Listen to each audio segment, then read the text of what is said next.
Hi everyone, it's Sherry Carroll here for Simon Says Stamp with a quick tip on using the Delusions ink spray pad. The ink spray pad was introduced at Summer CHA 2013, and the idea is that you can create your own ink pad using Delusion sprays. In the inside, there's a clean, thick foam sponge that you can use your sprays on, and you can also wash it when you're done with certain colors. The foam pad measures about 4 by 6, and I really like the idea that it is raised above the plastic carrier.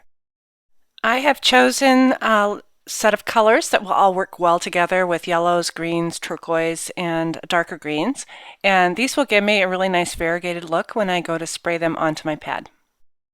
I would suggest choosing colors in families. I wouldn't mix the pinks and greens together on a pad. I would choose things that will all flow well together. Applying color to the pad is really easy. You just get out your sprays and start spraying in areas. You don't have to worry about spraying lighter colors first, but I like to just go in a random fashion and put my inks right next to each other, but keeping in mind which colors I do want to sit next to each other. So I'll have a bold color sitting next to a light color, and a turquoise sitting next to a yellow, so it creates a nice green. But the general idea is just to fill up the pad with the colors that you like. I have my pad pretty well filled up with color, and I've chosen some bold stamps so I can show you how the variegated color looks. You will use this just like a regular ink pad, so you can go ahead and push your stamp into the ink, and it does resist a little bit on the rubber, but that's okay. We can still get the idea. And now you can see where I have the light color and the greens and the turquoises really pop out. A really fun technique to use with your stamps and the Delusion sprays, especially on the pad, is to go ahead and ink up the stamp and then give it a little bit of spray of water, and this will give me a really nice watercolor effect. And now you can see how I get different colors on one stamp, and it's really easy with this pad. Absolutely love it. Another fun idea to do with this ink pad is to create a background. So here I've embossed some circles onto a piece of white cardstock, and I'll just barely tap this onto the pad and pick up some of the color. You can place your paper in any part of the pad and pick up different colors as you go, so you have even more variegated look.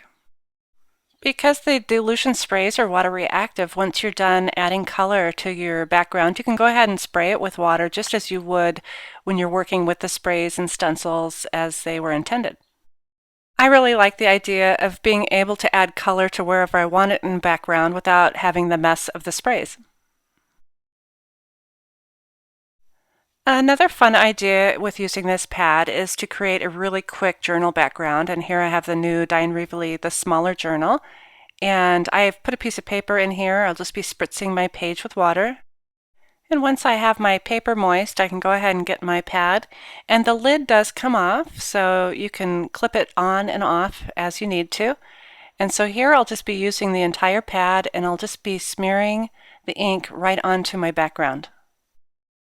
This is a super easy, quick way to add really bright, vibrant color to your journal pages. And since this is concentrated ink, I could still do all my ghosting techniques and everything on my page, just as I would as if it was sprayed. Once you've used your pad a little bit, you can see where the areas have lightened, and you could spray more color, or rinse it off and use another set of colors.